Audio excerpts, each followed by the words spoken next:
Thursday, April 16th, Breaking and Entering Show, the marketing news show that you've come to love and expect from us at this point.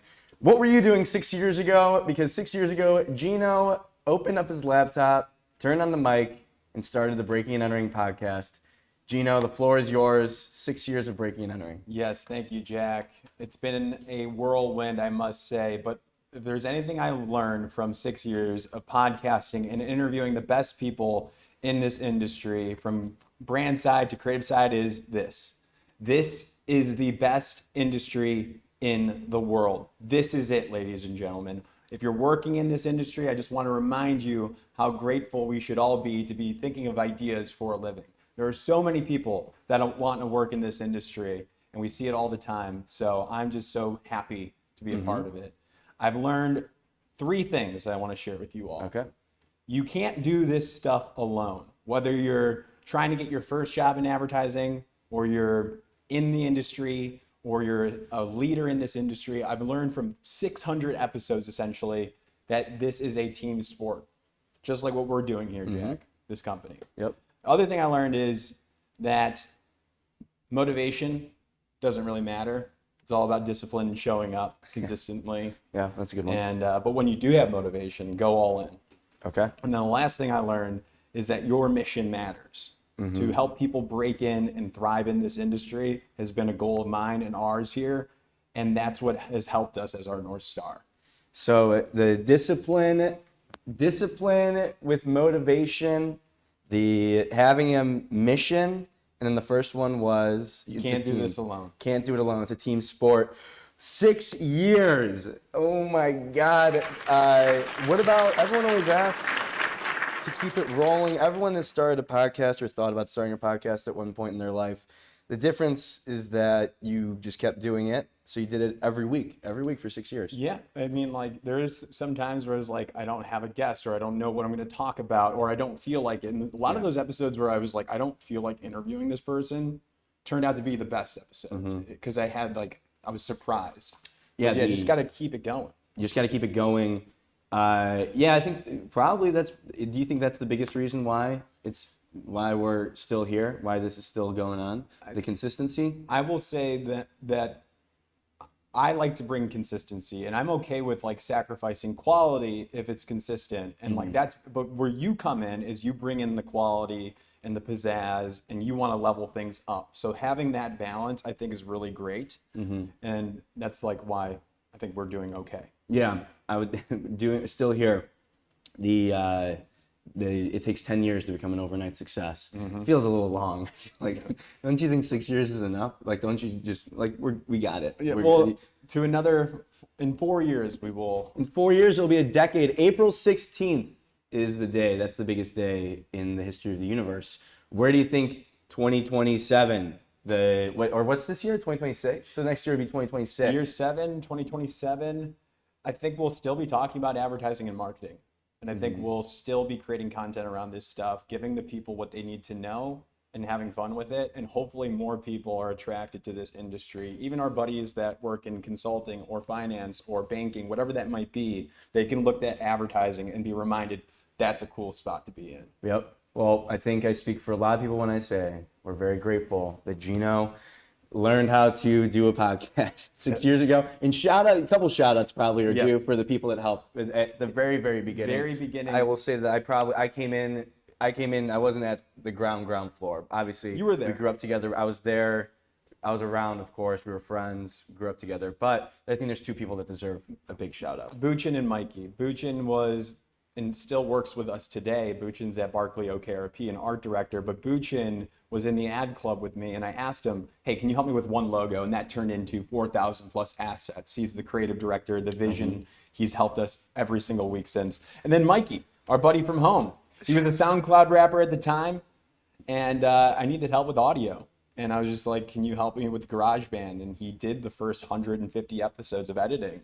And then he taught me how to do it. So shout out to Mikey and Buchin. It takes a team. It takes a team.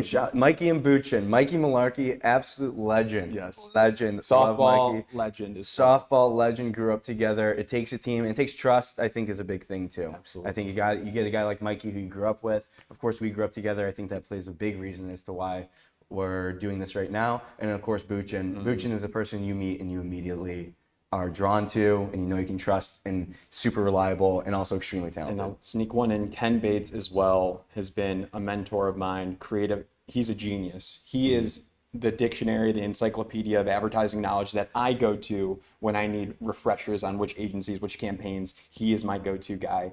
He is at BBDO Chicago. Shout out to Ken Bates. Shout out to Ken Bates. Alrighty. Let's get into it, The top Gino. story today. Today's top story. We're getting a little bit of law, legal. We're dipping our toes into legislation here. The FTC is striking down on WPP, Publicis, and Dentsu. So WPP, Publicis, and Dentsu settled a probe that was accusing them, the FTC accusing them of violating antitrust law by conspiring to boycott online media platforms based on political content. Gino, can you explain that maybe a little bit further? I'll try my best. Yeah. I'm not too much of an expert here, but collusion, is that the right word? Yeah, so the brand collusion. So it's not illegal for a WPP or a Publicis or Dentsu to independently say you tell our clients we're not going to place ads on certain platforms because of like risks that come with that. Right. Or, And then let's just call it as it is, because X was the big example. I believe that this is probably one of the bigger examples here of, let's say, these holding companies potentially saying to their clients, don't advertise on X because we can't control what is seen. You sponsor something on X and then you might see something crazy inappropriate, AI generated, whatever it might be, and that's a bad look for your brand. But they all kind of huddled together, it seems like, and had these conversations or using That's the accusation. That's the accusation. That's the accusation is that so none of the agencies admitted to wrongdoing. They just settled. They're like, you know how it is. You know, like you think about like criminal cases. You know, people will, celebrities, famous people that get in trouble with the law, they just settle. Yeah, they just give the money away, whatever, slap on the hand, and they just move on with it. So no admissions of wrongdoing from either of the agencies. But to your point, yes, like these exclusion lists exist. Like these agencies will come up with exclusion lists of media platforms that they won't put ads on because it's a risk to brand safety, which is fine. That's like smart. Well, that's what people want. And now taking the side of the agencies, if I see that these other holding companies or these other people in my industry are saying we're not going to put ads on this platform, then I might be like, oh, they probably have a good rationale. Like maybe I'll just follow suit. I'll look into it. Okay, if they're doing that, maybe I'll do it too. Yeah, so the idea of like collusion or them coming together is where It's not like they had a round table meeting. It's like we don't know. We don't know. But of course, this is all politically driven. If on like the Republican side, it's all like Republicans on the side that are kind of coming down from the FTC, and the whole thing that they're saying or they're trying to accuse them of is it's like a form of censorship, is what they're saying, because it's all politically motivated. According to Republicans, they're trying to say that because of the fact that these agencies lean one side politically, that's why they're not putting content on maybe sides that are more right-leaning content, which is, I think, a stretch. I think we can all admit back when especially right when Elon took over X, the algorithm, the feed was insane. Like it was, people were seeing crazy stuff. Yeah. And so I feel like it's a stretch to say that it was completely politically motivated versus just like a best practice sharing kind of thing. Yeah. But of course you can't, the idea of colluding together is of course illegal and violates antitrust, because if you're all just ganging up on one thing, it's like a monopoly you're pretty much forming. So what happens now? Nothing. They settled, I believe, and I think everyone just kind of moves on. So now they have to create their own independent guidelines of which sites are deemed safe? I don't know. Did you see anything about that? I think so. I don't know what the next step is. I'm speculating that now they will have to reestablish their own brand safety guidelines per each holding company. Yeah. Probably redo them. Yeah, and it's like going to be so brand by brand, case by case now. Yeah. It's they're just going to have to be more careful about it. I think this is again speculation. What I assume happens is because of the way like media is so fragmented, it's a really big task to be like, I've got to go get my hands and get my head around every single one of these media platforms to understand how safe they are, like digging into the content, understanding like what the risks are for each one. With things becoming more and more fragmented, there's more and more ground that media planners and these agencies have to cover. So I'm sure at some point they're talking to each other, like, hey, what are you guys seeing? Yeah. What can we share? How can we knowledge share and make it the best for our clients? That's like the optimist case for it. Like they're just kind of trying to figure it out together, but it gets to a certain point, according to the FTC, where it becomes less about knowledge sharing and best practices and more about huddling and colluding together to say, we're all going to make sure we're on the same page to do this together. Got it. If you're watching this and you're like, I know this extremely well, let us know. Yeah, and seriously. would love to talk with an expert on this. I think it's fascinating, and what the ripple effect. Can you imagine if we got like a senator to come on? Yeah. And you get a senator and then you get someone from the agency side. Oh, yeah. Let's just have a congressional hearing on the Breaking and Entering live show. Yeah, let's do it. Let's do it. I think that's a great idea. Thank you. Anything else there? I think that covers it pretty well. It all comes back to the way that these big holding companies operate. It affects a lot. Their decision making affects a lot because they represent so many of these brands. Yes. So if it is an agency-wide thing to say we're going to exclude one of these media properties from where we place ads, it makes a huge difference for that media property. Yes, it does.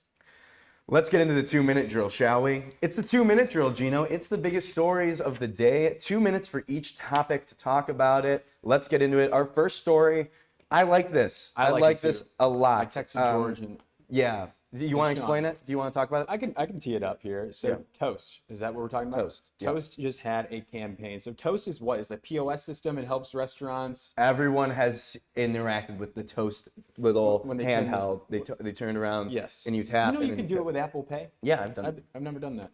Anyways, that brand just created an ad today, and I think it's fantastic here. We have to give a shout out to Arnold, the agency that made it here. The campaign is called Built for Busy. It's a badge of honor to be busy. It's reframing. It's looking at the operators. It's looking at the chefs in here, that it's okay that you're busy, and you should be proud of that. And they have some out-of-home activations going on as well. But this spot here I thought was chef's kiss. Yeah, for me, I honestly like the out-of-home activations more because they're instead of getting like billboards and doing out-of-home on digital billboards or whatever, they're making the windows and the walls and the outer-facing walls of the restaurants that they work with. They're putting the ad there. Oh, it's Built for busy. spectacular. So it sounds like they're paying these restaurants now to put ads on their restaurant windows. So they're giving the money back to the restaurants, just creating a great relationship. And you think about Toast, obviously they're advertising to restaurant owners and operators. And so it's a great one. The film, Gino, I got Social Network vibes. Oh, yeah. Just The Social Network. Are you talking about like the art direction of it? art direction and Yes. the music? And I'll say one other thing, that this motivated me.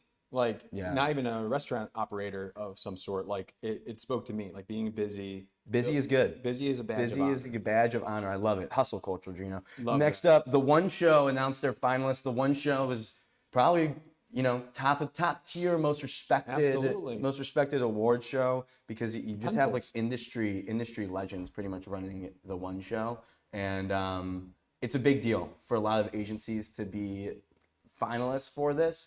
Anything stand out to you here, Gino, for The One Show? Yeah, I mean, I was scrolling through the site fairly quickly, and a couple that caught my eye that I know that we've covered in the past that I liked. Olipop had a spot here, and then also Gap and Invisible Dynamics with Cat's Eye. Yeah. Those were the two that were like, oh, I'm like, it's just literally like a page scroll. It's like, oh yeah, these two. Well, I got some stats for you. Oh, the big winners from the agency side, Gino. Rethink, most finalists of any agency. Behind them is Uncommon. Uncommon has 34 finalists. Rethink, 47 finalists.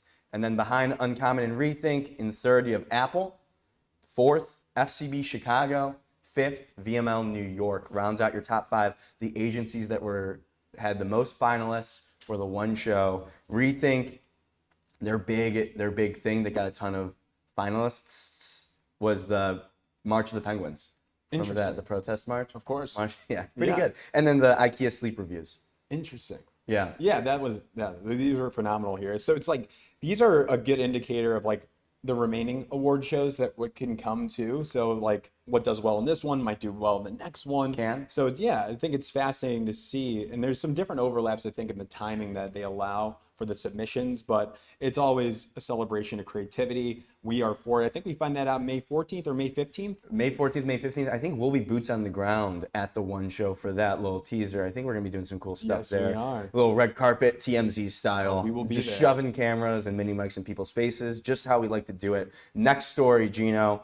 Mr. Beast, of all people, Yes, is Mr. seeing the Beast. need for a CMO. Mr. Beast is in the market, wants to hire a CMO to run the marketing, run the business side, the marketing of Beast Industries. In industries is interesting because he's obviously known for his YouTube. What is he? The number one most subscribed YouTuber. He's the number one creator in the world. Number one creator in the world. But now his goal, his vision is to be like kind of like this Disney style media company, it seems like. So he's made some pretty big moves already, hiring an NBC Universal veteran, Corey Henson, who's leading the studio division here, TikTok alum Bo Avril, brand partnerships, and of course, Michelle MSJ. St. Jacques. Michelle St. Jacques. Who's the president for Feastables. And she came over from Molson Molson Coors. Coors. Molson Coors. Yes. Chief Commercial Officer at Molson Coors to now being at Beast Industries running Feastables. So what does he have? He's got YouTube, Feastables. He acquired a financial company too. Yeah. He's diversifying. He's creating a circular economy. It's a self-sustaining economy. If you've ever seen Always Sunny, you're gonna start seeing Mr. Beast currency. When are we gonna get the Mr. Beast currency to just fund this I economy? mean, coin. Coin, I'm sure it's in Beast the coin? works. Mr. Beast, though, what I found interesting, I lost my train of thought, but bring on CMO. Yeah, so the CMO has to do a lot. Like it's like a big time position, and that CMO has to move to Greenville, North Carolina. Jack. Ooh, it's a dream job. Who do you think is going to be? Who's going to be the CMO? It's going to be like, who's the one guy? Who's the famous finance guy that always? How about Steve Galloway? How about that? Scott Galloway. This has just been a roller coaster. But I will say they're calling it a dream job because of the fact that like Mr. Beast, they can pretty much work with whatever brand they want in terms of partnerships. He said that. Yeah, He said this is a dream job. They're saying that. I would say that as well, honestly. Yeah. They just did the big thing with Starbucks around the Mr. Beast. There's so much to do. There's so much to sort out, which I'm sure Mr. Beast is realizing. Like, we need someone this is a beast to like bring it all in one cohesive story. Potential IPO in the future. That would be sick. Oh my God, probably. Last one, Gino. What do you got? Last one here. Remind me, Jack. Bernbach. Bernbach. Okay, yes.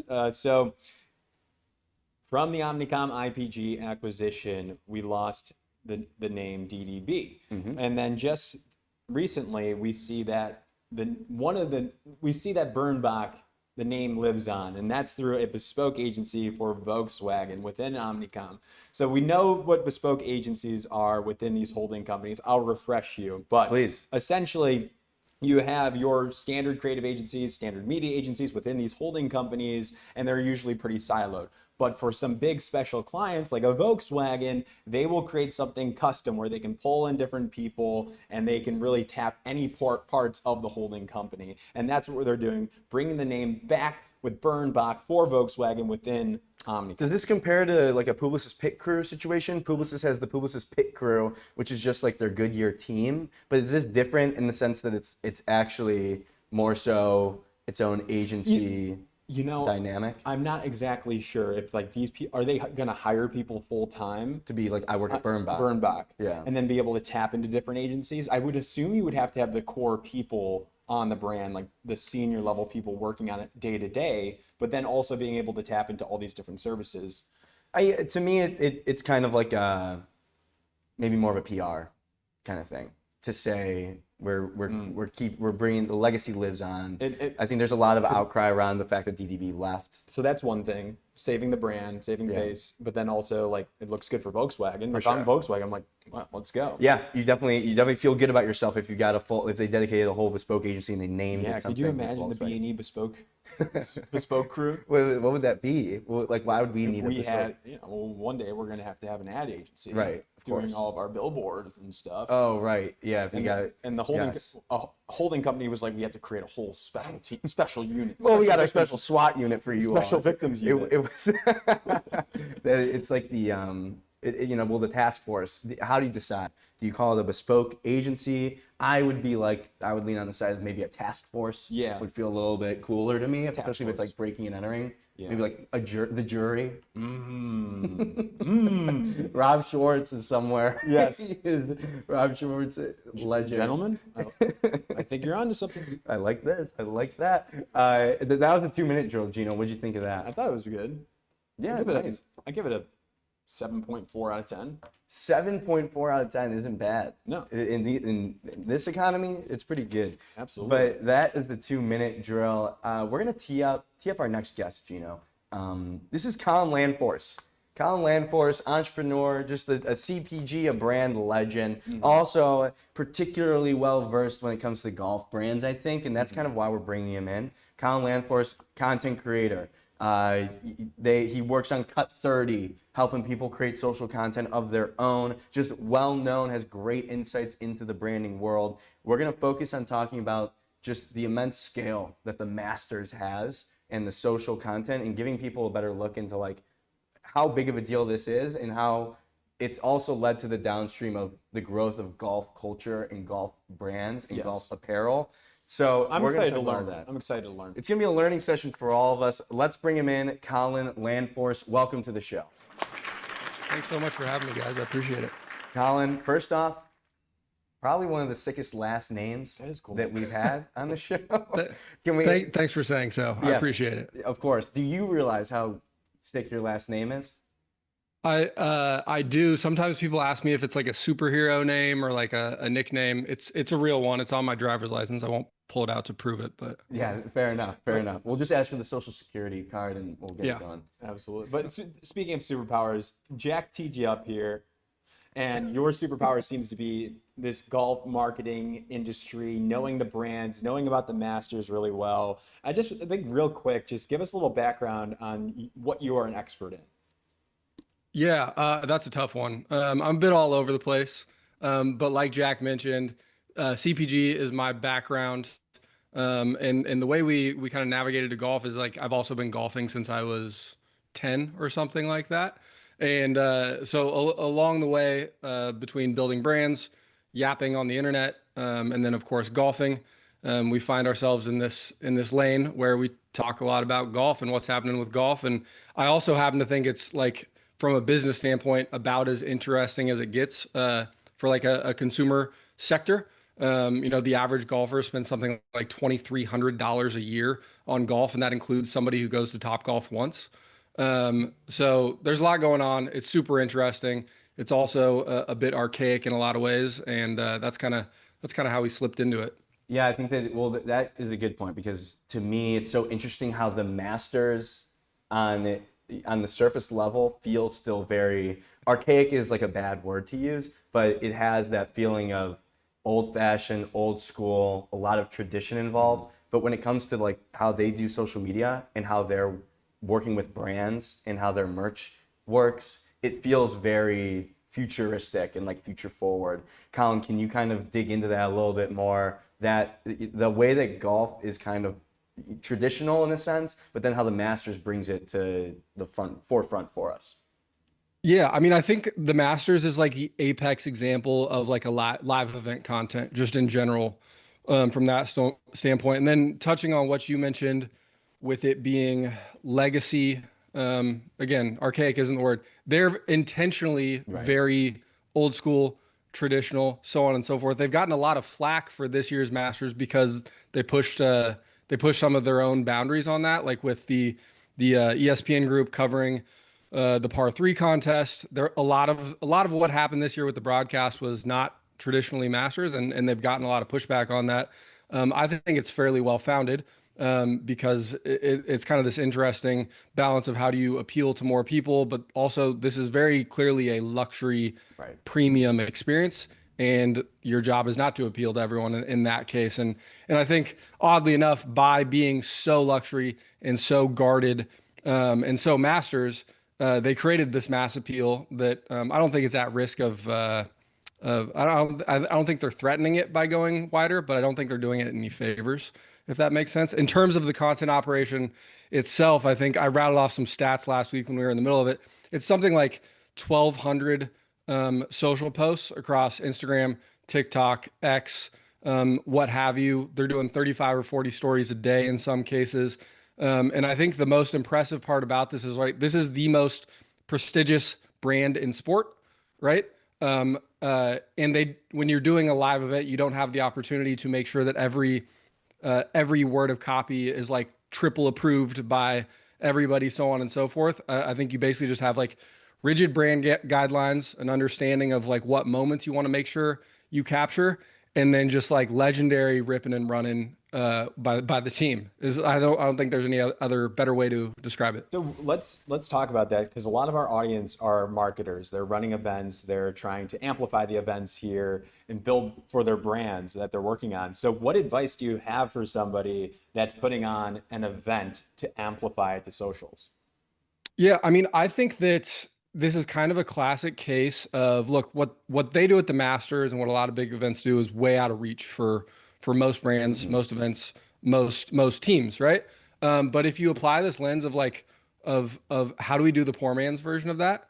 Like, what if we just break our minds, break how we think all of this stuff works, and then reach for the poor man's version of that? I think I may get flack from some of my golf folks for saying this, but if you look at like the Barstool Invitational, which was like this internet like a group of creators doing a tournament put on by Barstool, not to at all put this in the same conversation as the Masters, but if you look at how they approach content, I think they did exactly the poor man's version of this, which would basically boil down to they had a camera on each group, they had a camera on each hole separately, and then they had GoPros in all the golf carts, right? Which amounts to an incredible amount of footage. But you basically are able to pull off this a similar level of content capture with obviously a fraction of the heads and a fraction of the cost. And if we apply that to just any event, maybe you do the 5-person version of that or the 3-person version of that, or just like, but how do you get prolific amount of media? And that's really the starting point for the workflow. And I think the most impressive thing about what the Masters does and where we all need to break our minds on these things is what that workflow actually looks like.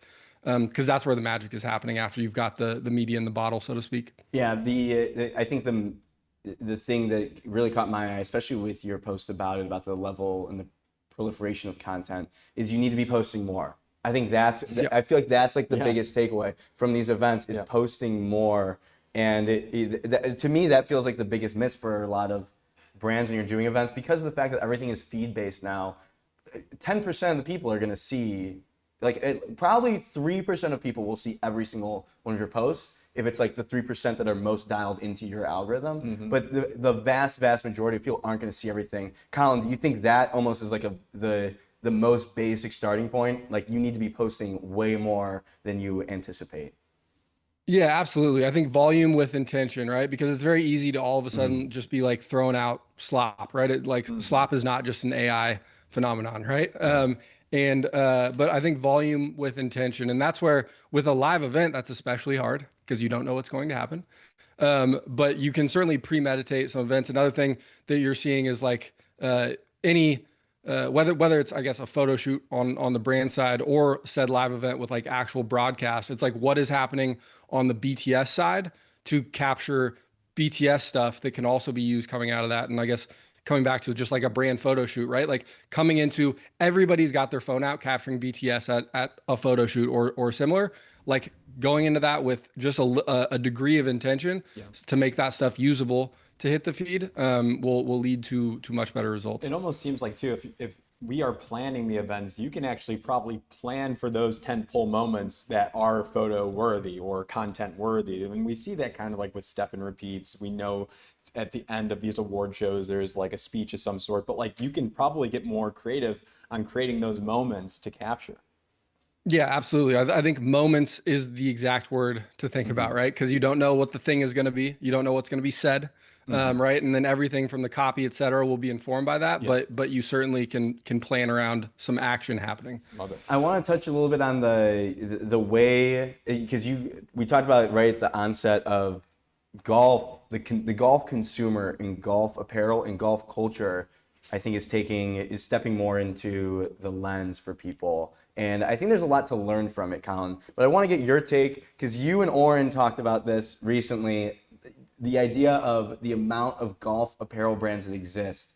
And I think, Colin, you said that I think you think more could exist. Like, I don't even think we're at the peak of it yet. Can you touch more on that, what we're seeing with golf apparel and brands, and maybe what people can learn from it? Yeah, absolutely. I think to me, so I don't really operate in a like, how do we how do we have a 9-figure brand space? Like, I appreciate that a lot of people do. Right. That kind of scale.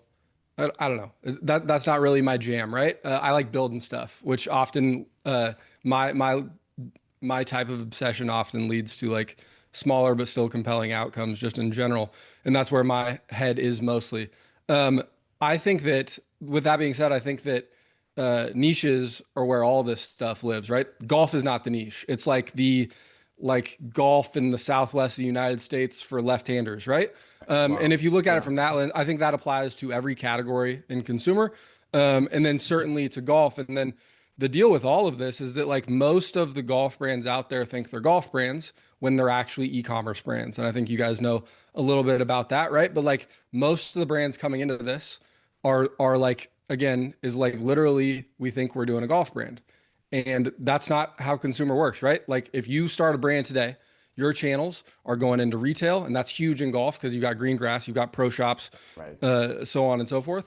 And then it's digital. It's meta, right? And almost nobody who's starting these brands really has experience in either, but certainly are not thinking about like how do I make Instagram work? And that's why I say that, right? Just the opportunity to drill down and find a community, and then to attack meta and to attack like all the. It's funny, I guess people. I don't know in your world if people still call this digital. When I was a young man, we called it digital. I think it's traditional now, right? Right. Billboards and print are legacy at this point, but like all the traditional e-com channels, I think are generally overlooked by everyone coming into this space. And some of these brands work, some of them don't. Very few of them are really tackling this in the way that the big e-com brands of our time are doing it in the way that like a Ridge is, or so on and so forth. Yeah, I think that's fascinating to me because there's I still think the TikTok shop, being on Instagram, Meta ads, like they work. They truly do work. I'm buying freaking hair product off of TikTok shop. And and I think to your point, maybe because of the fact that a lot of the incumbent golf brands are so legacy. Like you think about, I don't know, like Ping or like Titleist. But there's so much opportunity, especially as just coming out of the pandemic, like how much golf has become a cultural identity for a lot of young people is to me fascinating, but also presents a huge opportunity to disrupt and going places where maybe like a Ping or a Titleist isn't where they could be. Yeah, absolutely. And we're seeing club like club brands are a thing. Like I would not do that in 1 million years. That sounds like a nightmare to go and compete with like Ping and Titleist and TaylorMade on equipment. But like that's happening too. And I think it's just a testament to like what can happen when you tap into community and like run an e-commerce playbook, because that's what those brands are right. They're D2C, and they're able to have an impact. I got distracted. I came up with an idea. Can we do a quick huddle? Yeah, let's do a quick ideation session here, Colin. I got a game for Colin, and we can all just agree if we don't want to do it. But I basically created three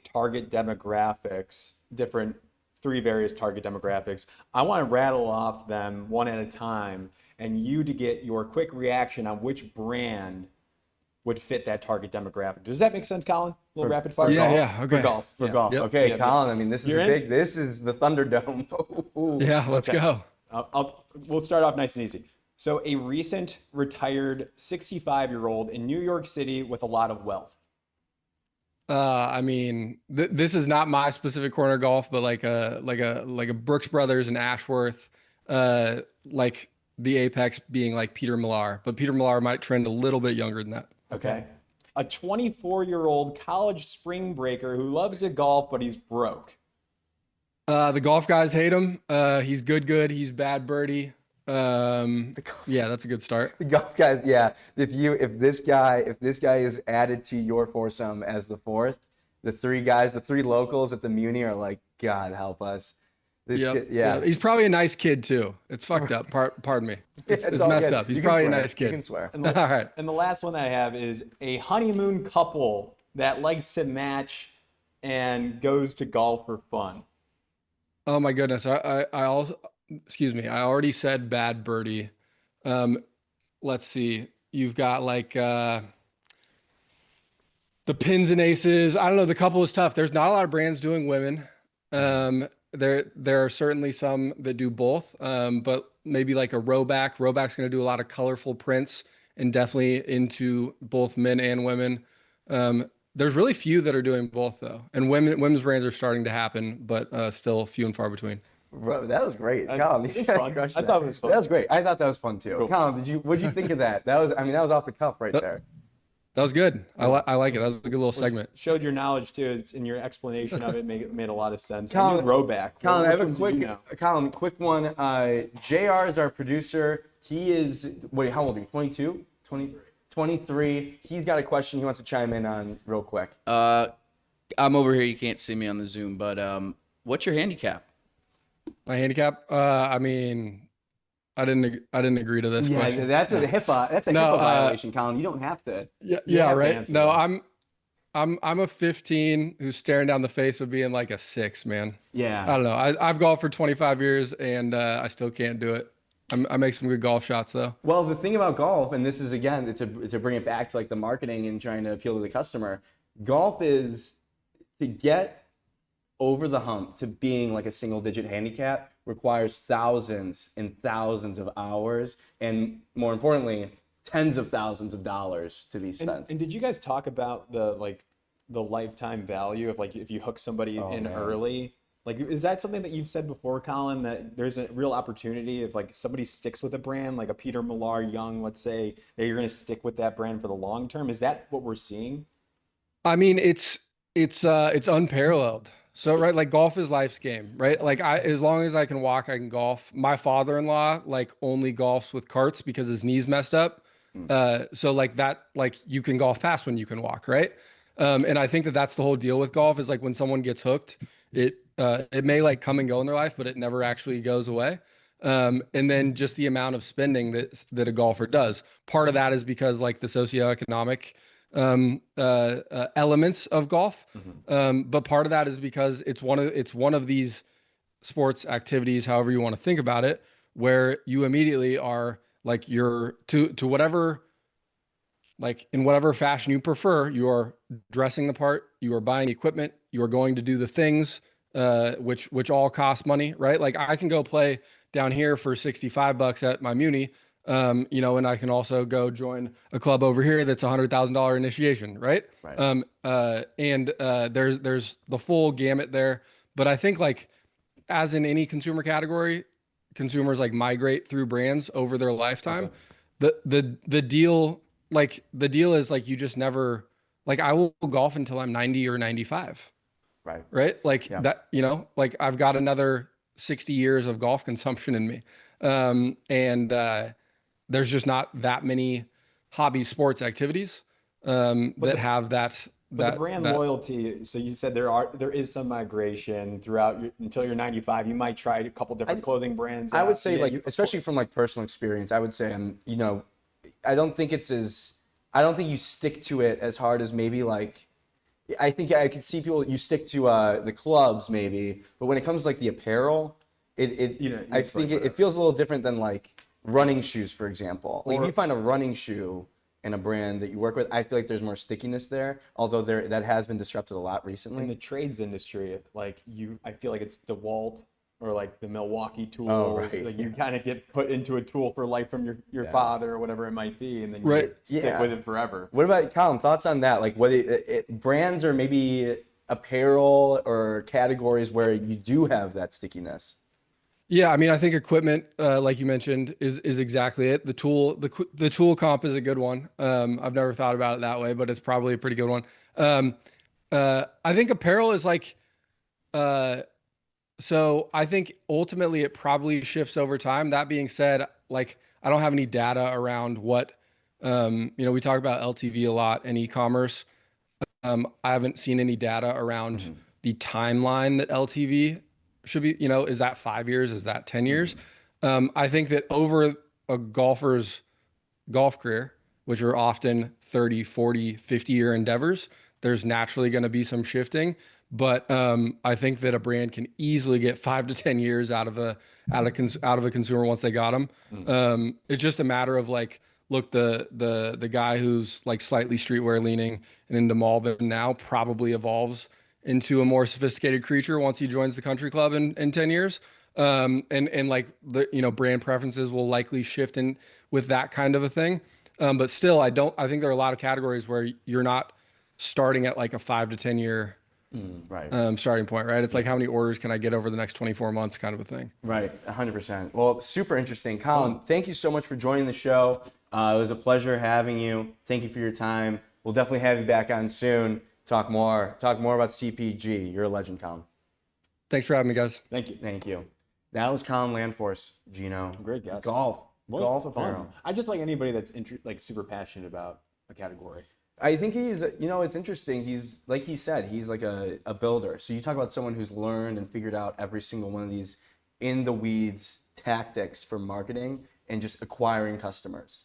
I think that I always find that super fascinating. Like the journey to getting your first 50 customers, like how much grind you have to have to just be able to get people at first and then seeing the network effects of it. Is fascinating to me. No one better than Colin Landforce. If you want to see more from him, he's got great Twitter presence, great Instagram presence, TikTok. 100,000 plus followers on Instagram. Yeah, he's doing cool stuff. Go check out Colin Landforce. The next story, Gino. Excited about this one. Come on. Coachella. Goodwipes, Coachella, Revolve Festival, I believe, as well here. They launched a campaign for April Fools. It was This is a combo here. interesting. Goodwipes and Olipop released a wipe that was peaches and cream flavored, and people were like, "Is this real? Is this not real?" Ladies and gentlemen, it is real. We talked about it on the show. I think we were like, put it in the April Fool's Roundup. Of course, almost got fooled. They didn't get me this time. They did get me this time. They got Gino. you, Jack. And then we see it at their billboard at Coachella. We talked about Coachella billboards. Oh, yeah. It's a big deal. Still going on that Coachella, And so we've got Meredith Dean. Meredith, I'm sorry if I messed up the name. We were gonna ask for the exact You pronunciation. got it right. Dean. Meredith Dean and Brian Rappaport. Brian Rappaport, founder of Quan Media Group. Meredith is the SVP of marketing at Goodwipes. They came together and they put up a Coachella billboard and talk about the Olipop Goodwipes collaboration. It says, "Just in case your peaches get too dusty," Gino. What's the context there, Jack? We'll ask him about it. Let's bring them in. Brian and Meredith, welcome to the show. Thanks for having me. Thanks for having us. Well, it's a pleasure. It's a pleasure to have you both on right now. What a fun brand. What a great little this campaign that you guys are building right now is just so seamless. Congrats to you all first and foremost, and thank you so much for coming on. Thank you. I have the best job. I get to talk about butts all day. Literally. Who would have thought that was a thing? So Meredith, then, can you give us some context about what's going on right now, why we're bringing you on the show? Yeah. So we launched at Goodwipes a limited edition collab with Olipop. Kind of started as an April Fool's. We started conversations months ago, and we were like, wouldn't it be fun if we faked people out and people think it's a joke, and then we actually make it real? We launched the thing. It's national at Walmart. And so the whole idea is treat your butt as good as your gut. Olipop is known for supporting gut health. When you've got a healthy gut, you might be going to the bathroom more often. So you need to take care of your butt with some Goodwipes. There's a whole tie-in with people call your butt a peach. So it's a peaches and cream flavor, Look at this. and This we is brought it to life. Yeah, this is what at we the festival. call vertical integration, Gino, for the business nerds out there. Oh. You're going upstream from the butt. You're Oh. going upstream From the butt to the gut. the butt to the gut. That's vertical. It all flows together. So this is all making more and more sense the second that goes by. And I think Brian, you are the founder of Quan Media. Brian, for the folks at home, is an expert in out of home. It seems like you're the guy. If somebody needs a placement, you know exactly who to talk to, where it should go, the strategy behind it. You can make things happen here. So I want to get your POV. What did Meredith ask you to do? She was we were planning another pretty large campaign earlier in the year, and this Meredith was smart because this was back in like early Q4, right? If you want to plan for Coachella, you gotta get out ahead of time, because once those boards go on sale, it's like every single music label takes them, and then obviously D2C brands, fashion brands. She was like, we need one good board for Coachella, just one really good static printed board that hits traffic heading out to Indio, traffic coming back, just something that's good, clear. We have a good message. And it was really as simple as that. It sounds super easy. It's crazy. There's like 2 companies that own every single static billboard on the way to Indio. There's not a lot of inventory there. And there's definitely like some, I'm sure, behind the table deals of like people that have bought these boards for years that like get them locked in ahead of time or buy them for them, whatever the case is. Fortunately, we ran into one right away. I was like, they don't usually hold them. It's a whole to do. It's kind of like the Wild West when it comes to Coachella and Stagecoach, but we got a good one. We did not know what the creative was going to be, and kudos to Meredith and her team, because like it would have been one thing to do a logo slap. You would have been like, fine, awesome, throw it up on your Instagram. It is what it is. But they whipped out the contextual creative and did it in a really good way, and it got picked up a lot. I mean, So- this is what I want to talk about with Meredith, because I Yes. mean, you talk about a pressure pack situation. 'Cause you're competing.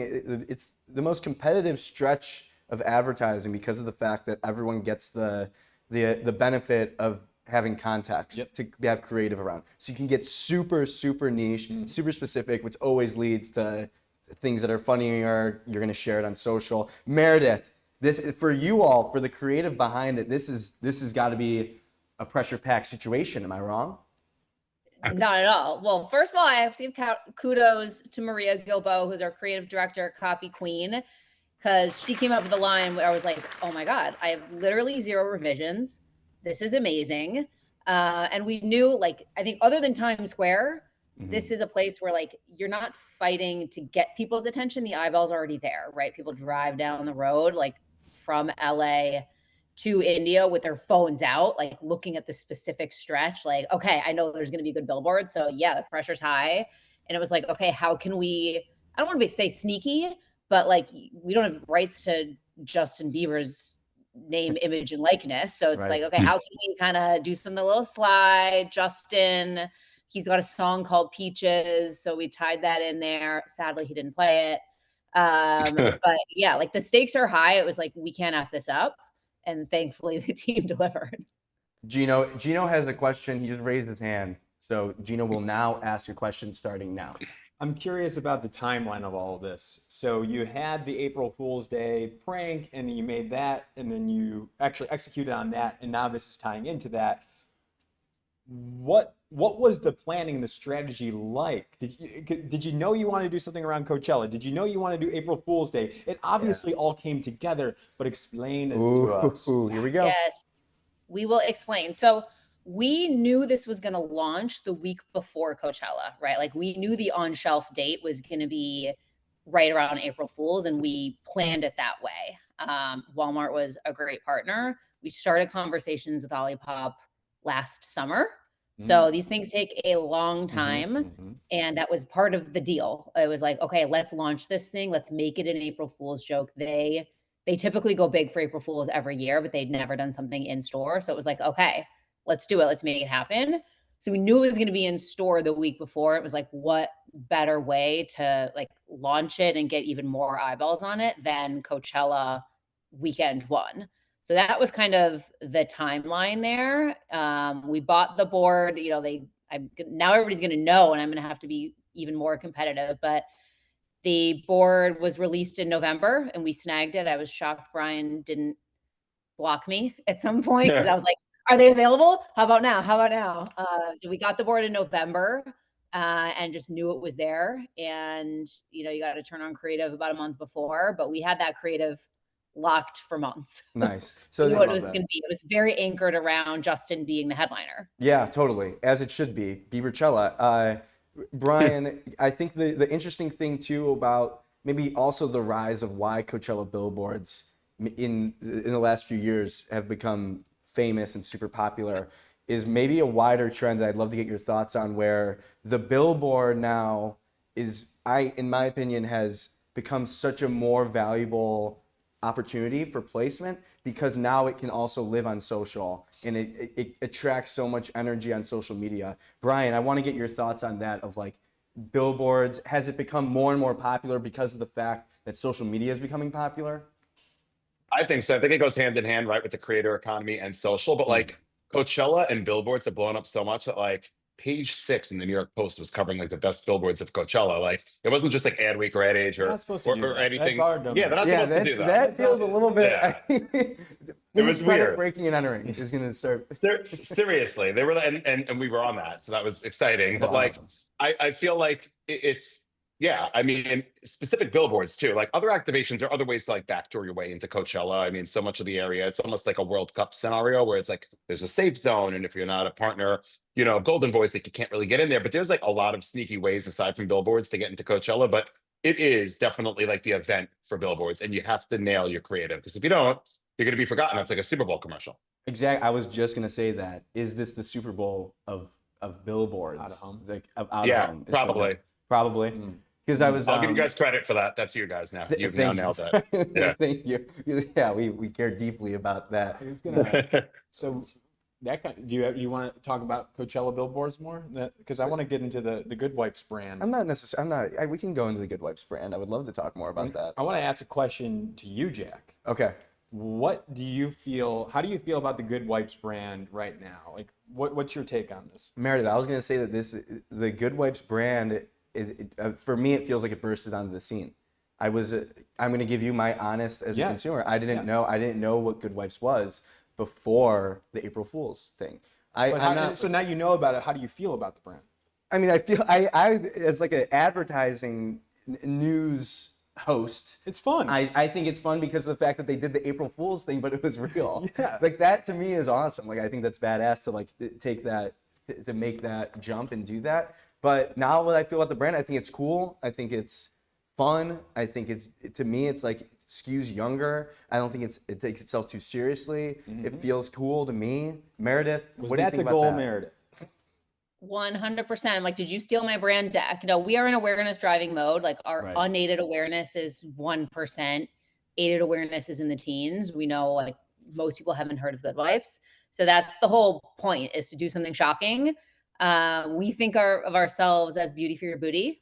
So our approach, She's good. our Unreal. approach to the category is definitely different. We're fun, cheeky, punny, but like not too gross. You won't see us making a lot of bathroom jokes or getting too crude. It's very much a little bit more upscale and taking codes from the beauty and personal care category, making it fun and vibrant and having a lot of personality in a more glamorous and humorous way. Yeah. So hopefully you're getting that vibe. I think if you spend more time with the brand, you'll get it for sure. But like, super cool to know that you would never heard of us and we got on the map for you. 100%. You feel good about the brand? I do feel good about the brand the same way. I guess my question is, do you take inspiration from a brand like Olipop, the way that they have entered into their category, the soda category? I just like, where are you drawing inspiration from, if you are? Good question. Thank you. Cool.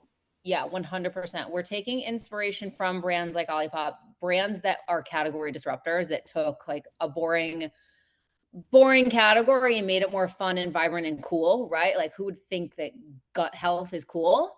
Olipop had a huge role in doing that. And, we have more collabs coming out this year that are going to do the same thing, partnering with brands that have done something different and disruptive in their category. And then we also get a lot of inspiration from personal care and beauty, right? The makeup brands of the world, the Tartes, the EOS, the e.l.f. of, making body care cool and lotion cool and, making it more upscale and vibrant and fun to talk about lotions and potions. I love that. Lotions and potions. Lotions and potions. And then I guess before I ask, I have a very special question for Brian. But before I ask that, my last thing for you, Meredith, does the team ever get annoyed with the volume of butt puns that probably occur on a daily basis? There is literally no limit exists. The limit does not exist. You should see the list of butt puns. We get annoyed with like poop puns because that's a little gross, but butt puns, keep them coming. Quick tag on there. And was there a creative agency that worked on this as well, or was this in-house?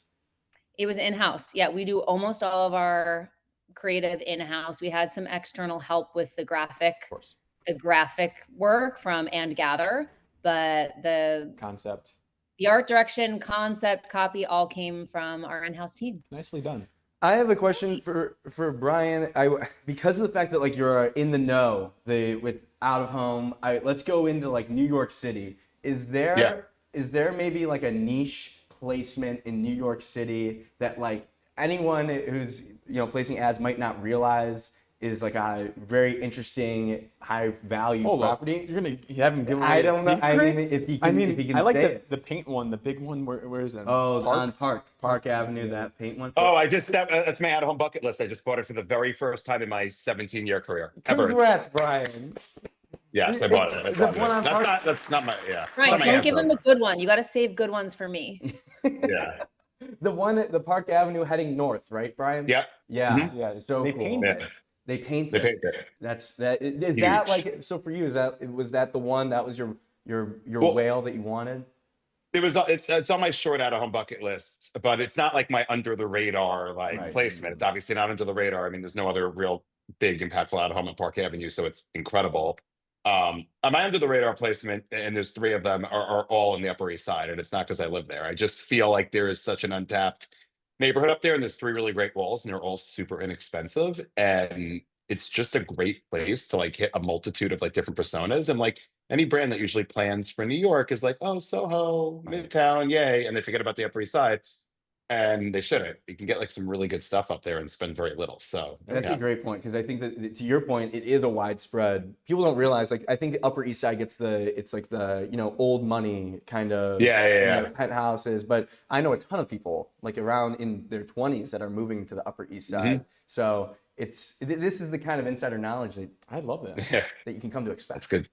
Good stuff. Yeah. Anything else definitely. from you, Gino? No, this was great. Both of you. Thank you so much for coming on. Congrats on a great campaign. And we would love to have you both on again for future work. Brian for out of home commentary too. We got some big events coming here in New York City that we definitely want to get your take on.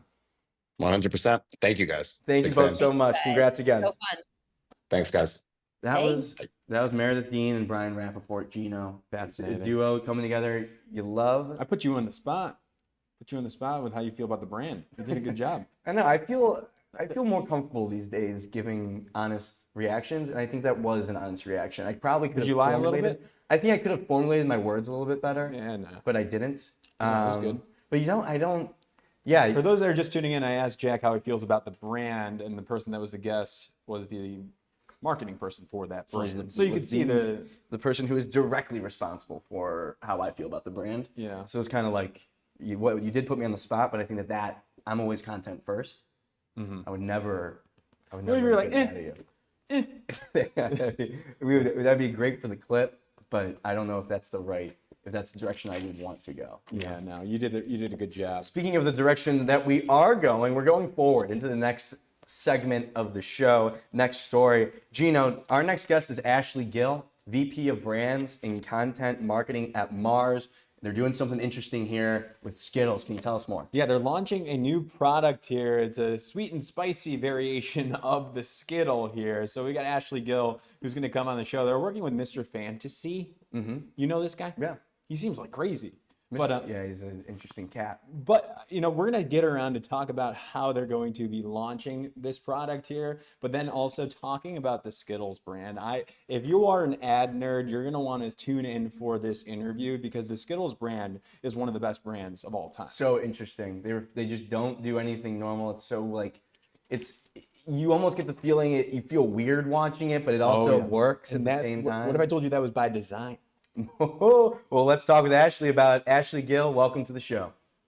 Hi, thank you guys for having me. I'm such a fan of the show. I'm thrilled to be here. Oh, thank you very It's much. a pleasure. I am happy to hear that. We'll That's check in at the amazing. end of this interview to see if you feel the same way. Yeah. Ashley, so I guess the big thing here, the Fuego. Fuego. The Fuego is, I think, Yes. what's catching a lot of attention Where right is the now. Fuego? Well, what is the Fuego? So the Fuego is an alternate dimension, which is where Skittles Gummies Fuego was born. It's a sweet and spicy kind of hole in a wall that you can actually reach into and get Skittles Fuego's gummy. So this is where is the wall, or are there multiple walls, or is there just one wall? There is the Fuego is now part of lore because it actually was revealed last Friday in Austin, Texas. So we did a whole kind of scavenger hunt style experience to engage our fans, Mr. Fantasy fans, to find the Fuego. And one lucky person found it. Well, a few people found it, but the first person that did won a year's supply of Skittles, which was pretty awesome. Look at this. So where was it exactly in Austin? Like, was it like? It was hidden in like an alley in a Mm. wall. So it had a nondescript location. And why did you pick Austin for the Fuego dimension spot? You know, honestly, I think that there's a lot that we have in common with Austin as a brand. Keep Austin weird is their official slogan. And it's also often very hot. So it was a good place for us to actually locate. There's always a It's as strategy. simple as that. There's It's as always a simple as that. strategy. You know, if I was, I would definitely be the if I was having to plan this, I would just like pick somewhere and then I'd figure out why it makes sense after. Yeah. But yeah, but it's Whatever's good to know. closest is what I would pick. to, like, the Whatever's option. most convenient Yeah, for me is yeah, what I was just yeah. saying. No, that's awesome, though. That's incredible. How and do they yeah. taste? How does it taste? Yeah, how does it taste? So it's exactly what you would expect, but I actually think they're a little spicier. Ooh. That's a lot of what at least that's how I felt the first time I tried it. As we hear a lot from people when they try it for the first time. It delivers definitely on the sweet and spicy combination, but it definitely has a kick. Definitely has a kick. So. I feel like I'm not seeing a ton of sweet and spicy product innovation in the candy sector. I think you see it with the skinny spicy margarita, Gino. Oh, yes, Joe. And so to me, like Ashley, where did the team get the inspiration? Do you know about like the product innovation side of how we got to this point where Skittles was like, yes. This makes sense? Yes. So there's a couple of factors. I think first of all, Skittles innovation, like our strategy anytime we launch a new product, is we're really trying to bring something new and unexpected to people. So we launched like our popped first freeze-dried product last year. That is really an unexpected eating experience. It's light, it's crunchy, it's very different from the traditional chewy Skittle. Wasn't there we a have- contract on that launch? Yes, like if you there was a said the wrong DocuSign. thing. then- Yes. What was Yeah. that? What was that real quick? Because that I remember talking about that last year. Yeah, it was all about the fact that we were making the biggest change we'd ever made to our Skittles product. So in order to make sure that, you know, you could process this change, we could help you process it, you had to officially sign a document saying that you were prepared for the change. And the campaign was really about bringing people through the change curve and helping them reach crunch acceptance because we had gone from chewy to crunchy. So with the Fuego, with Fuego gummies, it was a similar strategy in bringing something unexpected to people, something that really delivers on an element of discovery. To your point, there's not a whole lot of sweet and spicy products in the candy category right now. And I think also we look at trends and we look at what's happening kind of even outside of the candy category to be inspired. There's so much going on around spicy. There's people taking challenges on social. We all know shows where people eat hot wings and see how much they can handle. So it was something that we really tried to bring and find this unexpected kind of combination between the sweet gummy Skittle and this spicy trend. I ate a ghost pepper once Yeah. on camera. Yeah. Those are rough. Those are rough. Those are pretty tough. Is this product as hot as a ghost pepper? No. Great. I'm glad we got that out of the Good. way. That's on the record. Yeah. I have a Yeah. question about, does it take a certain kind of person to work on the Skittles account, both from creative, like the creative agency side or the actual brand account side? Because to me, Skittles feels like it's this joke that everyone's sort of in on, but it's a certain kind of humor. It's like the most dry, like almost weird, out of the box humor. So I guess, Ashley, do you think that it's almost a requirement to have a certain personality, or do you think you benefit from like a wide range on the team? That's such a great question. I feel like there is There's not necessarily a certain type of personality, but you definitely have to deeply understand Skittles and embrace it for what it is. Like you have to really, I think, take heart of the fact that this incredible platform and Taste the Rainbow, this absurdity, this weirdness, which is often, as you said in your setup, very, very intentional.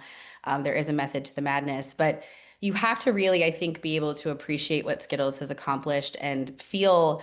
I can see for myself anyway. I know when I came into this role and I started working on this brand, it's such a privilege because it's been around for forever. And you just have to say, how do I just keep the magic going on something, a brand like this that's so iconic, so beloved, and so distinct? There is no brand like Skittles. So I think on the creative side, you might get a different answer. I think there's a certain type of creative brain that is really best suited to work on Skittles. But in terms of the broader team, I think it's just people who can really understand, embrace, and harness the weirdness that is Skittles. I did I got on a call with somebody that worked on the brand fairly early on, like learning about like Jerry Graff, Scott Petrone, Ian Reichenthal when they were, I believe it was TBWA Shy Day, New York. One of the quotes I heard was there's like this twisted magic to it. And we see that like there's a gentleman here with the Midas touch, but everything he touches turns to Skittles. But also it's kind of dark because he was talking about like he couldn't touch his loved ones, whatever it might be. That's my one of my top 10 best ads of all time, by the way. So I guess like following that playbook, how do you onboard new creative agencies or people on your team to kind of understand the lore of the brand? Yeah, I mean, to your point, I think that we are so lucky to have so many creative examples that bring it to life. But I think that the number one thing is that Taste the Rainbow, the brand, is really all about, at the heart of it, this escape from common sense, this pleasantly perplexing vibe that we're trying to always communicate in everything that we do and how we want to make people feel. And so I think it's really intentional in the sense that that's always the constant, but it allows us to also be very timely. So the really fun part of this, and I think you've seen that even in some of the work that we've done earlier this year with Deliver the Rainbow and things like that. Those are all activations that are really consistent in bringing an escape from common sense to something, to some active conversation, to some moment in time, to some community in a way that really flips it on its head. And so I think for Skittles, it's really the magic is in being able to say, what is the Skittles point of view in this moment? What would Skittles say in this conversation? What's something that Skittles do when other brands are going one direction? Skittles is obviously going to go in the other. And so it's not always, I think, defined in terms of what we're bringing an escape from common sense to. That's where the magic comes from. That's where we have to keep an eye on what's happening in the world around us. But that's where really that intersection of those two things is where we get the cultural conversations. And Skittles just has a right to be super disruptive. It's fascinating. And was there a creative agency that worked on this campaign? Yes. So this was DDB Chicago, formerly DDB Chicago, now TBWA, our friends at Omnicom. Yeah, the work is so interesting. I think to me, Skittles feels like it's a brand that is often imitated. Like people try, I think a lot of brands try to bring this. You want to say the names of the brand? No, I don't. I actually didn't have any like in particular, and I would never put Ashley in that position. But Thank you. yes, of course. It's a brand safe show. It's a brand safe show. I like that. This is a brand safe show. But like Ashley, there's something about the experience of watching something with Skittles where yes, any brand could do a weird activation or move away from common sense, but there's almost like this underlying feeling that feels almost subconscious to like when you're experiencing it. And then you bring that now to Fuego. Fuego to me is one of the weirdest, craziest, like, and not in a bad way, the dumbest thing I've ever seen in my life, but again, in a good way. So when this idea was brought to you, where you're like, yep, just another day at the office, the Fuego, of course, or like, what was your reaction, the team's reaction to this idea? Yeah, well, I have to say we're very lucky. The creative partners that we work with are constantly blowing our minds and delighting us with, I mean, you can imagine it's just endless, brilliant creative. So every meeting, every creative presentation, there's something wonderful and entertaining. I would say when I saw this idea, I really did feel like it was one of those moments where you just have a gut instinct of like, that's it. Because I think when we look at it, anytime you launch a new product, that new products have been launched in our category, outside of our category for all of time. That's basically the backbone of advertising. But when Skittles does it, that's where we want to really make sure we're doing it in an unexpected and non-traditional way. And to your point, when I saw the Fuego hole, it felt so incredibly, I guess the right word I would say is like, it was so dumb, but it was also just it felt so right. Like it was just one of those intuitive moments of, we could talk about how this is sweet and spicy and make a really funny Skittles commercial. We know we can do that. But the idea of kind of tapping into internet rabbit holes and lore of like people creating their own backstories of things, we were like, ooh, we could create our own backstory of where this sweet and spicy Fuego gummy came from in a way that only Skittles could. So it was one of those moments where you're like, oh, that's it. And you just feel it and you know that it can go so far. So it was a fun one for sure. Yeah, it just cracks me up that like you just put whatever the thing that is happening, you just say just the word, the rainbow, blank the rainbow, Yeah. and taste the rainbow. Yeah. It's classic. It's classic. Yeah. Freaking best. Yes. It's the freaking best. Gino, anything else from you for Ashley? No, I'm all good. Thank you so much, Ashley, for coming on and talk. I really just nerding up around the brand Skittles. Like to me, it's one of the best brands of all time. So learning about that, hearing your thoughts on it today, how you're approaching it, means the world to me. Thank Oh, you. nice. That was pretty. I mean, Ashley, Gino just kind Thank you. of That's poured so- his heart out. Now I was right going to there. follow up so with that nice. question. How do you feel about the Breaking Entering brand after your interview? No, I feel great about it. I really enjoyed my time here. Thanks again for having me. And thanks for all the nice words about Skittles too. We all feel, I mean, everyone at Mars, we are so proud of it. It's such an iconic brand and it's so nice to receive the recognition. So thank you. I mean, Gino, I think did you just say like I appreciate like from you personally? This means the world to you. I don't know about Jack. I don't know if Jack cares. I think that, to be honest with you, I don't know how Jack Listen, feels. I'm I not can't one to speak on like behalf. tell you how I'm to not do your gonna tell live how show, but him he's if gonna- we're doing the show, you can't say It kind of makes me look that good. level of bias feels like you're going down a path that feels. Well, I'm not going to bring on people that represent brands I don't like. That's true. I guess that's. I can't believe that you said I appreciate that from the bottom of my heart. Now, I want you now to know. Ashley probably likes me better than you. I like you both. I like you both, but Thanks. it's nice. I fangirled over you guys and now you're fan Fair. bit over the brand. So it's great. It's a We great do way. It's a glaze fest over here. Yeah, We it do a is. lot of- Love fest. There it is. Yeah, There's thank the you. comment. Well, Ashley, thank you so much for joining. Congrats to the team, and Thank you. we're excited to see all the cool, fun stuff that Skittles has in store. I appreciate it. Great. Thank you guys. So nice to meet you. Great to meet you. Damn it, Gino, you can't. I made you look bad. I feel like that Are one we went getting off the rails. feedback on that the- one? That one went off the rails. I'm hearing a little bit of a buzz in my ear. getting a little feedback? JR just gave us a. Just don't worry about it. It's all good. Oh, that sounds better. That sounds much better. Yeah, great job, JR. The stream, how's the stream been going so far, JR? Has it been good? He's got the thumbs up. How many 'cause 50 cents do you have to contribute? Not enough.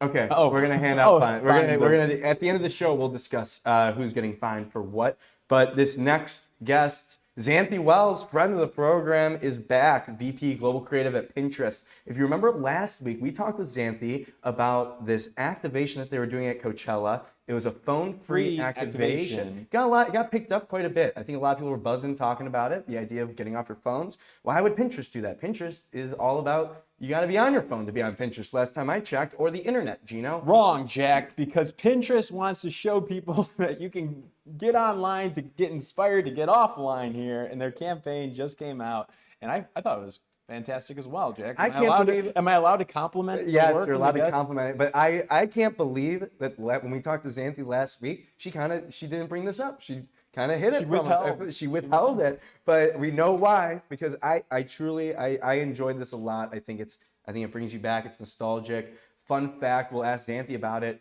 but all the archival footage is from Pinterest employees and their Stop families. that! you I know? didn't know that. Yeah, so let's bring in Xanthi Wells, VP Global Creative at Pinterest. Xanthi, welcome to the show. Hi guys, good to see you again. Thanks for having me. Great to see you again. Gino, you want to kick us off? Welcome back, Xanthi. Appreciate you coming here. And first question for you: what was the brief to the team or the agency, if there was an agency that worked on this? Yeah.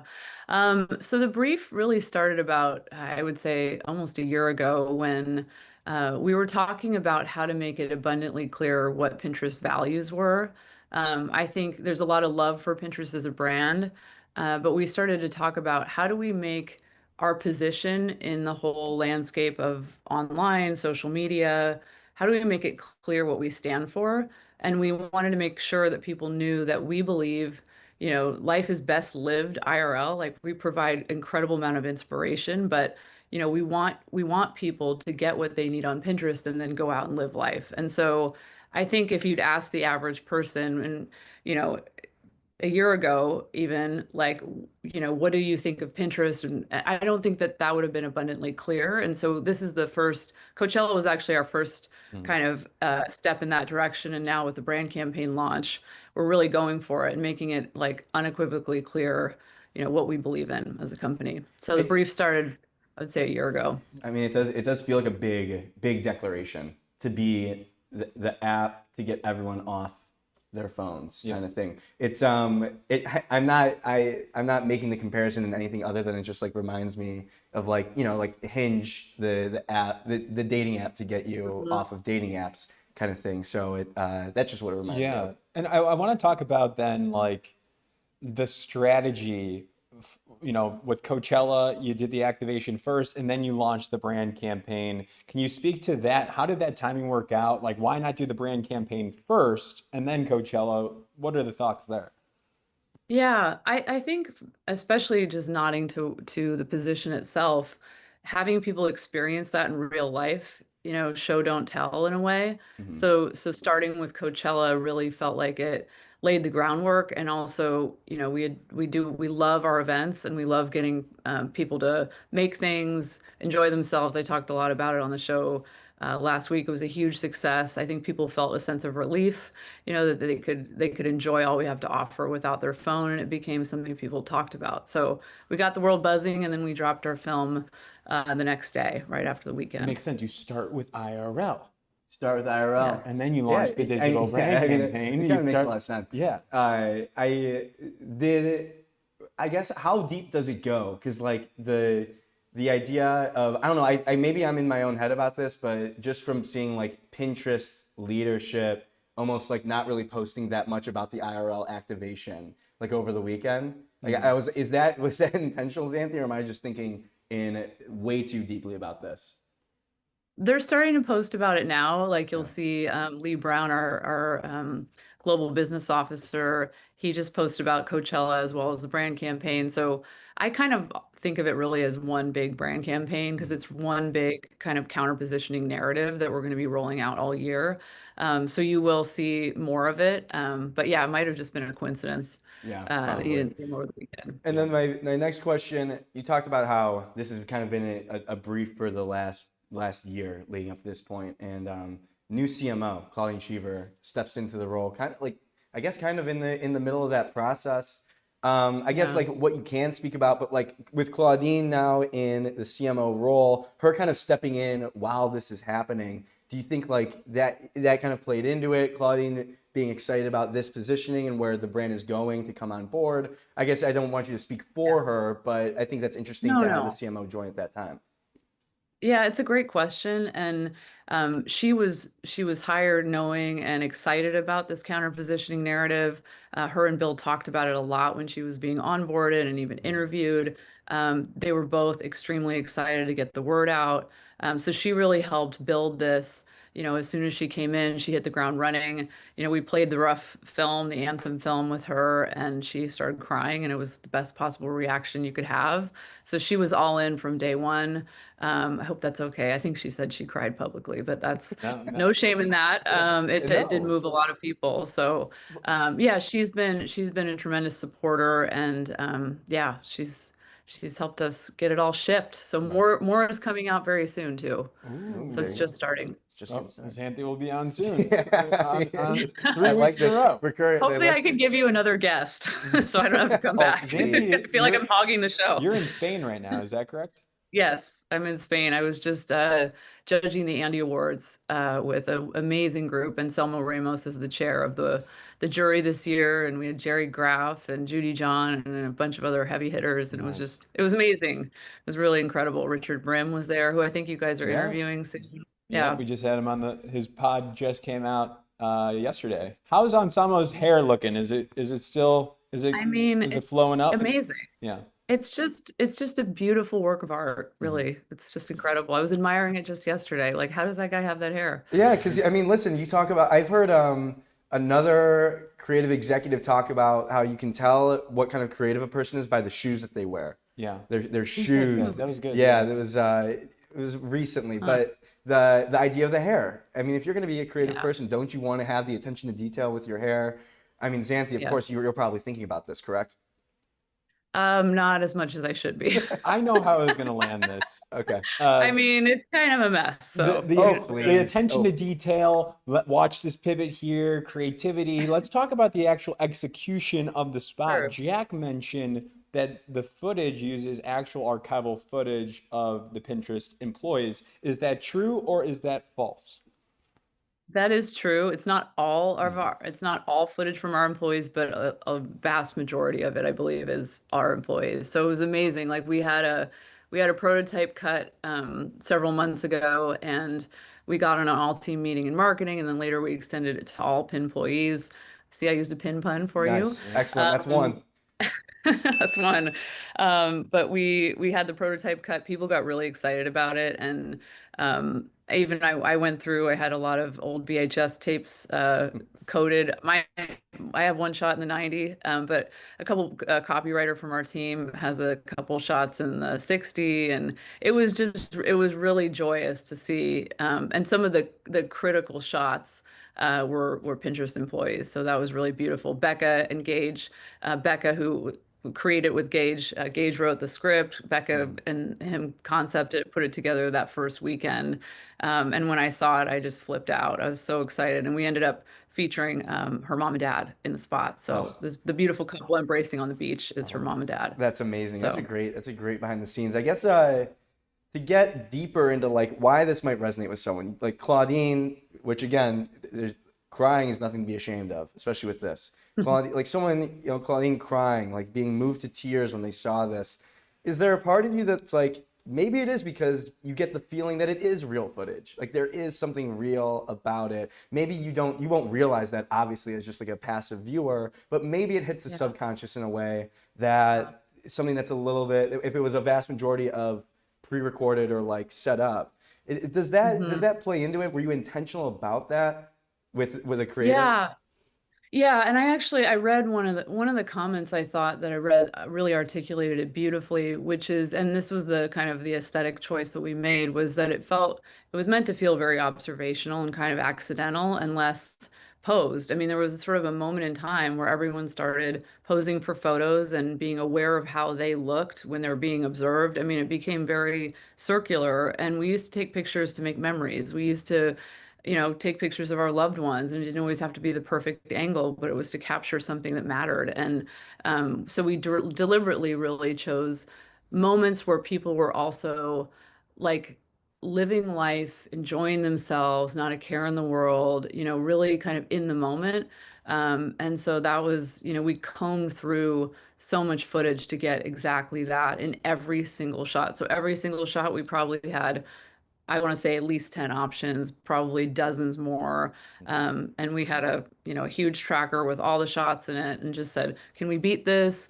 Did we have it the best before? We tried and lining up the lyrics with each one. So it was a beautiful process. And I got to hand it off to Gage and Becca, who really did an amazing job just all the way through, and our producers too. I mean, you have no idea what a lift is for something like this. We're on to Lee, who I worked with years ago. Becca, Gage, and I all know her from Shy at Day. She was at Shy for 30 years, and Ted Copeland, who's a new producer with us. I just have to shout them out because this is a Herculean effort to do something like this. Yeah. So, No, I get that. I mean, let's talk about that a little bit more. Like for something like this, maybe someone who doesn't realize the level of effort that goes into this and how many people are involved in bringing this to life. Like for this, can you give a sense of the scale for the 90-second spot? How much work goes into it to make it what it is? it takes so much time to do something that feels effortless, and I think anyone in advertising can agree.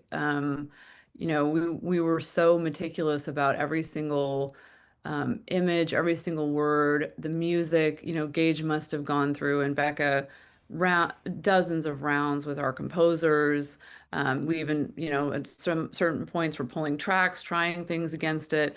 But I'd also say this had the rare quality to it that when we played the first prototype, our CEO kind of melted on the spot. And at the time, Andrea Millard, who was our CMO, they both saw the power of it immediately, which I think in our business rarely happens.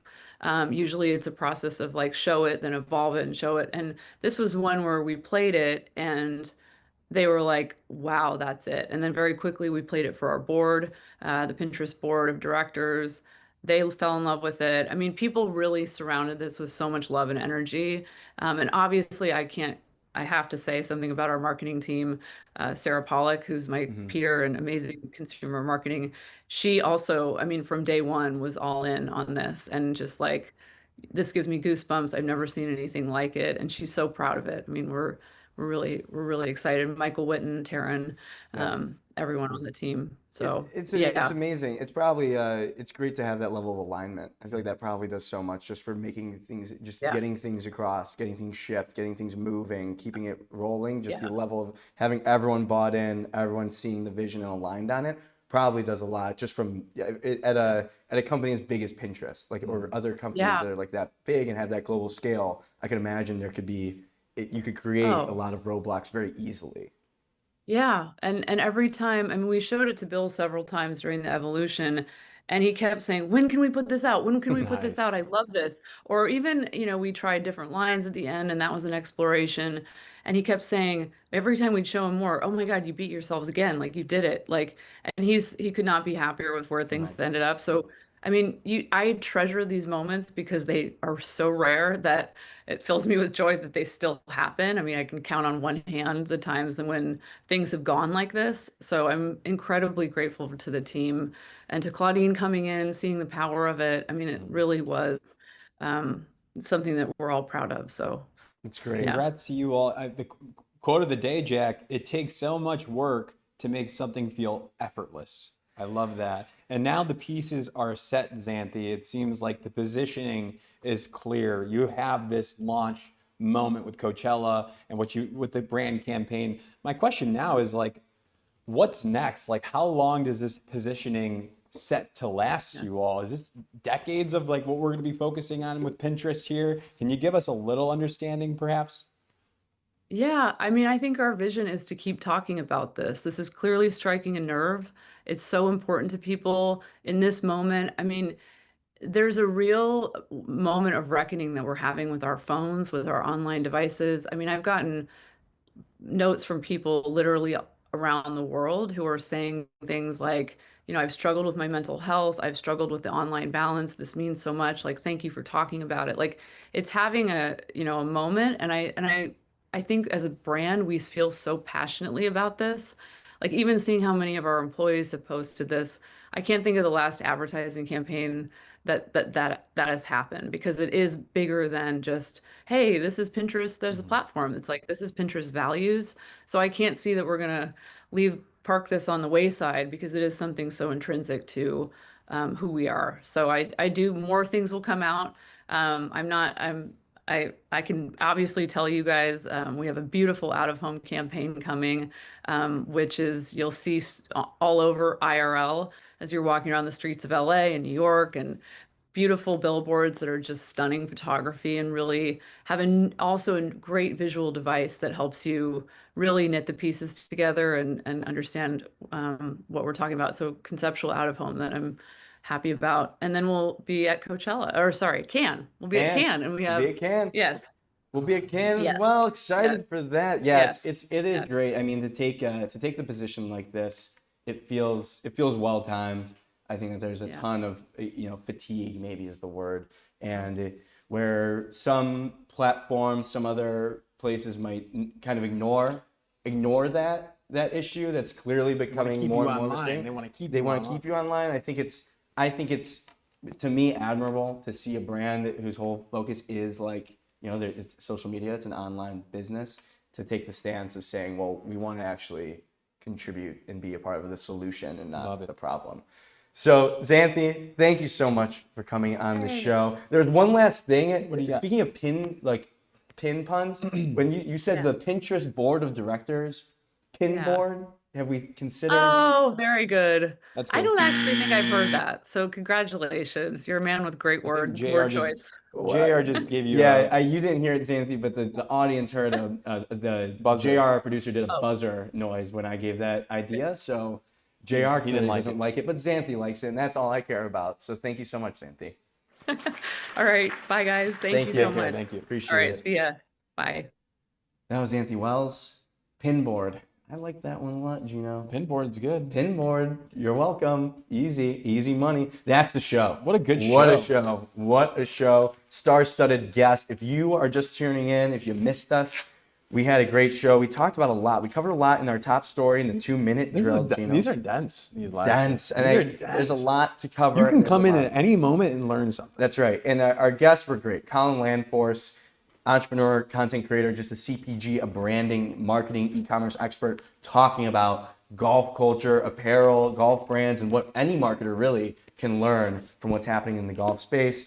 We had Meredith Dean and Brian Rappaport. Meredith Dean is the SVP of marketing at Goodwipes. Brian Rappaport is the founder of Quan Media. They told us about how it works to get an activation, a Coachella billboard that actually works. Goodwipes bursting onto the scene. Meredith had some great insights there, and then we went back and forth about my perception of the brand. Gino, do you want to take it from there? No, you keep Should going. I keep going? All right, I'll go ISO. If you're hot, you're hot. I'll go ISO. Ashley Gill, VP, Brands and Content from Mars. She talked with us about the Fuego. It's an activation to talk about the new spicy and sweet Skittles product that they launched. Come on, Jack. Very fun to talk about. Nerded out about Skittles. Gino said that he appreciated it from the bottom of his heart that Ashley came on the show to talk with us about that. I thought that was weird, but that's neither here nor there. And then It just made you look bad.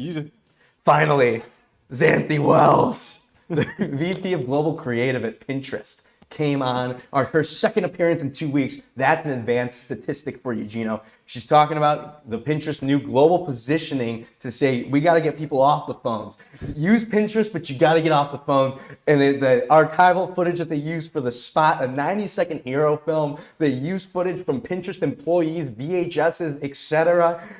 Xanthi's got a lot more in the plate. Pinterest has a lot more in the plate. And that was the show. Thank you so much, everyone. We'll get into the post show right now. Oh my goodness, you crushed it, Jack. I mean, how about the hands flailing everywhere? Welcome to the post show. It's a little bit more relaxed, but talk about our weekend plans. The last show,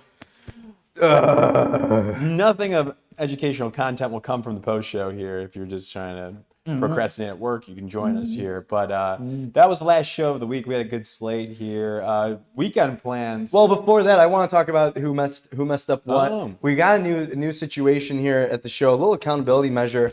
JR has a new initiative. JR, do you want to tell the people about it? Yeah, is this Nobody told me my suspenders were so loose. I also figured out that this mic is the one that's feedbacking. So that's a good. Fines being dished out for myself. I changed the scene during the 2-minute drill, which reset it. So I had to go. It took like 3 seconds to go put the time right. So that's 50 cents.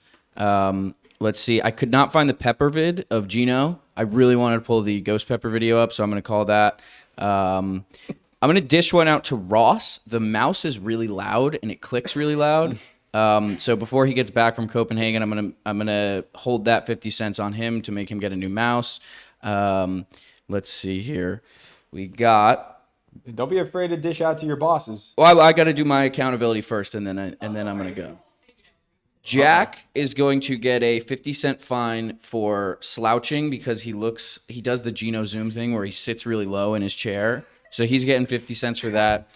Gino's headphone wire was kicking out, looking crazy, so he's getting 50 cents for that. I don't know how to tie it back. Yeah, we need to figure I that out. struggle with that. And I did not I tried to include- tuck it back in. The audience missed it, but we had a suspender issue before the show, but I'm not going to call that a fine That's okay. because That's it was okay. pre-show. I'm at $1 now.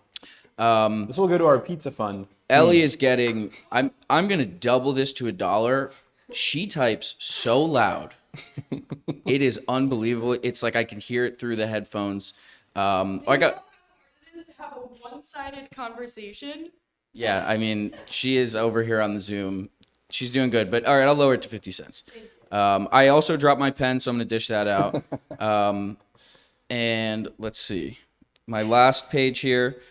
Quincy just figured out. I'm giving her 50 cents. She just figured out the combination meme is Drake. She did not know that before. Oh, that was Ellie. Well, Combination meme. Ellie's What's that? What do you mean? What's the when he says, yeah. Okay, Ellie's $1.50 now. combination? Jonathan avoids a fine. I was watching him enter, and he entered very quietly and tiptoed into the office today. So he's gonna get a pass on that.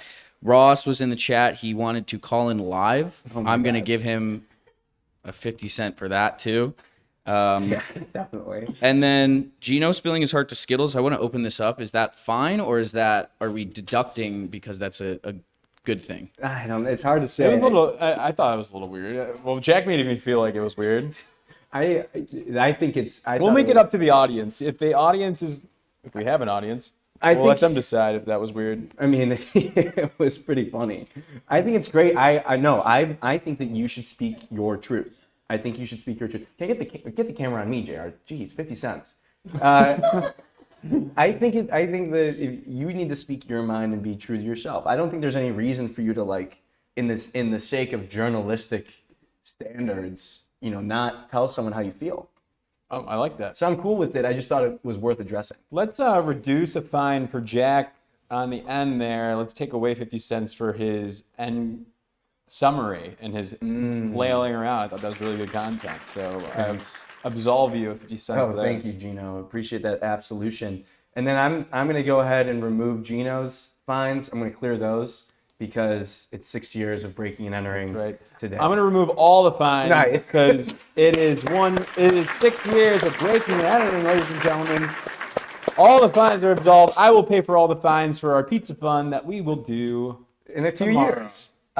Pizza Fun, that was the show. Thank you all for joining. Have a great weekend. I know we will. Excited for this weekend. Excited for your weekend. We will see you on Tuesday at 11 a.m. Eastern Time on LinkedIn, X, and YouTube. The Breaking and Entering Marketing Show. It's the marketing news you need to know. Tuesday, Wednesday, Thursday. We'll catch you later.